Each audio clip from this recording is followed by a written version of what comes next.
जो युवक वहाँ पर बचे हैं या परिवार के जो बाकी सदस्य बचे हैं, एक बुज़ुर्ग हैं वो अपना होशो आवाज़ खो चुके। स्वाभाविक है भैया, परिवार के सदस्यों को अपनी आंख के सामने खोता हुआ देखकर कोई भी अपनी मानसिक हालत को खो देगा।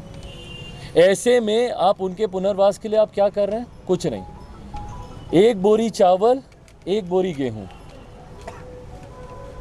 ये है मानवता, ये है इंसानियत।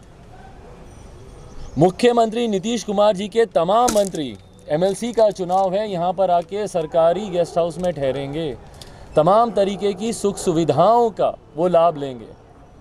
यहाँ के तमाम स्थानीय नेता सब लोग सुख सुविधाओं का इंतज़ाम लेंगे। पर जब इन गरीब परिवारों की टोटो चलाते थे भैया, जो लोग मरे हैं वहाँ पे, भूंजा बेचने का काम करते थे, उन लोगों के परिवार में मृत्यु हुई है।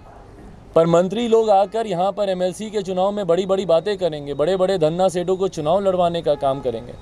पर इन गरीब परिवारों में 2 वक्त का अगर अनाज देने की बात आए तो इनके हाथ पांव फूलने लगते हैं।